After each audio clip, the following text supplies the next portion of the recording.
Hey y'all, I wanted to come in today and try something new.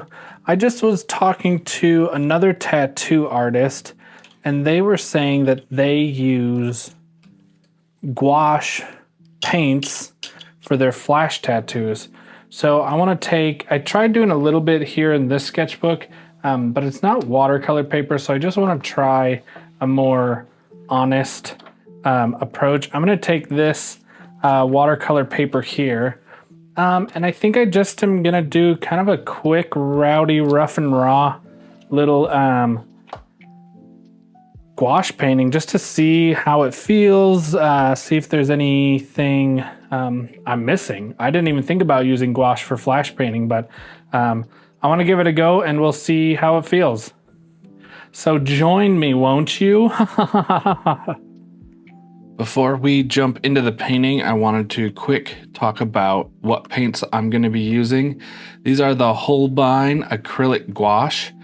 I got these a few years ago now, and I've played with them a little bit here and there. I've never used them for flash painting, so that's why when I heard this artist talk about using gouache for flash painting, I was like, whoa, I didn't even think about that. I've used it kind of as a watercolor and I've used it opaquely, and there's a ton of great artists on YouTube that are using gouache to do cute little paintings, and I just never thought about it in the context of flash painting. But this is the 18 set. I usually mix my own colors, or I'll like kind of add a little bit of this and that to different colors just to make them a little more not feel straight out of the tube. But for ease and efficiency, I'm going to just use colors straight out of the tube just to kind of see what the base level looks like and just kind of get a general feel for how the paints go down.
This here is pretty textured paper, so it might be kind of hard to see it. I could have done it on this side, it's a little less textured.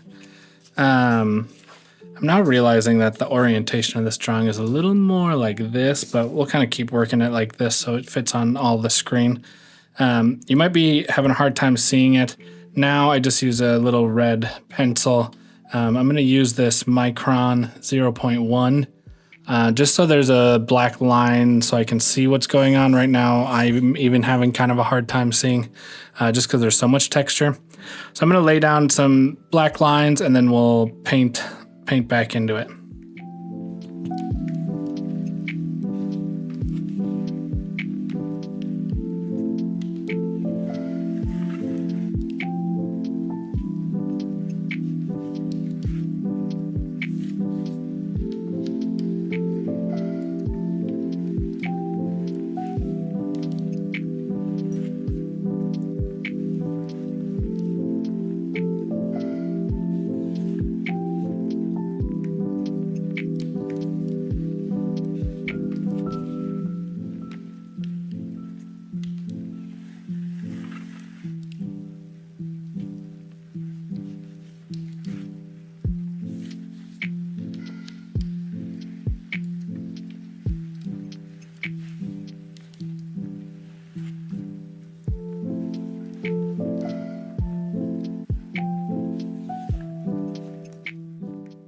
Next, I'm just going to erase that red pencil just so there's hopefully just black lines left.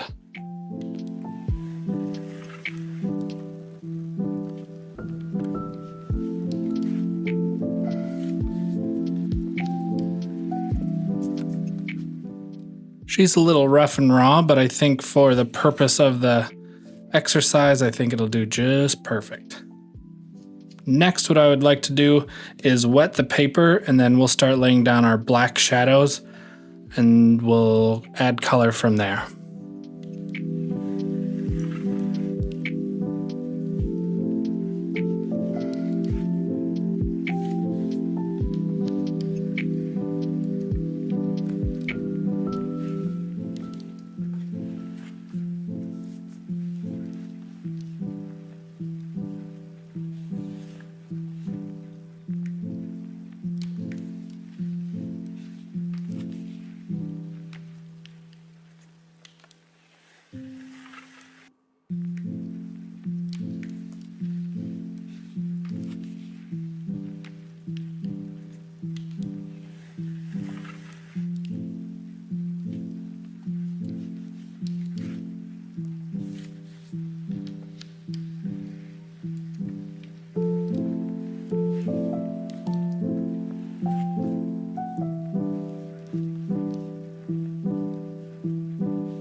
All right, we've got the black down.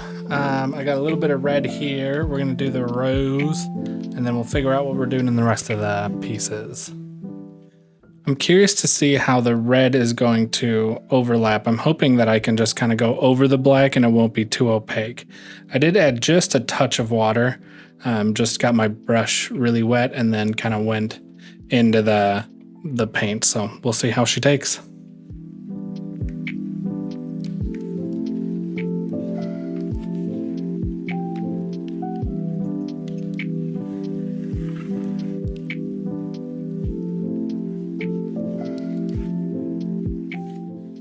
It looks like that shading still reads. I guess we'll see how it dries.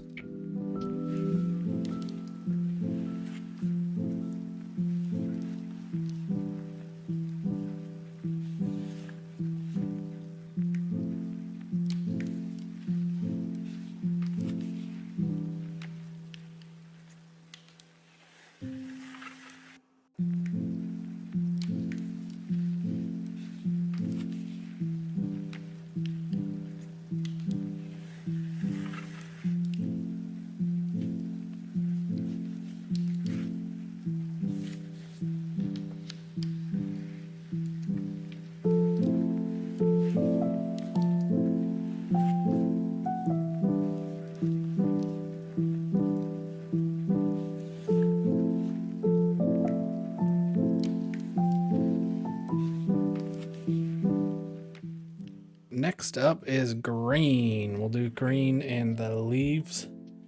Like I said, I think we'll do a little bit of yellow in these stems here.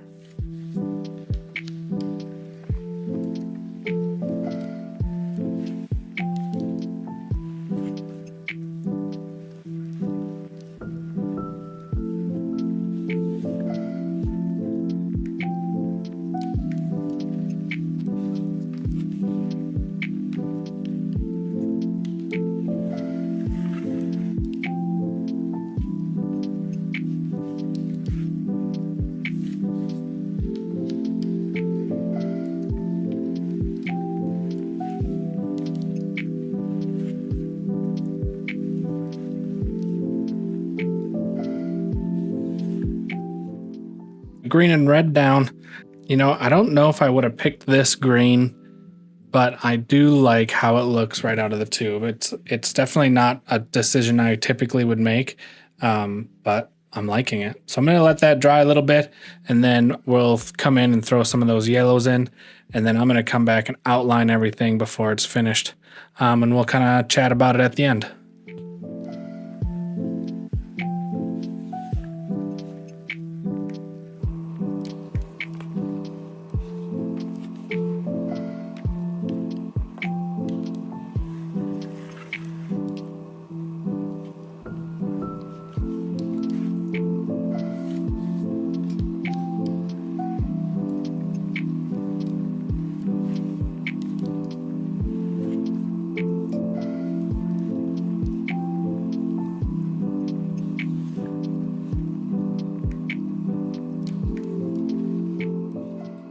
All right, things are looking pretty dry. We're gonna go in with our dip pen here, and we're gonna do a quick little outline. Also using this India ink matte finish. It's one of my favorite inks to use. This is a pretty textured paper, so we'll see how it ends up looking, but I've got high hopes.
Here we are, final product.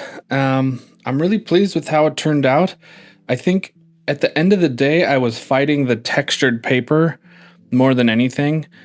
I love how the textured paper catches light. You can see all that texture. I like using it when it's really wet watercolor, but I think when I'm trying to do something a little more specific or a little more tight, I think I prefer a hot press or a smoother watercolor altogether. But I mean, the colors look great. I love these little gradients you can get.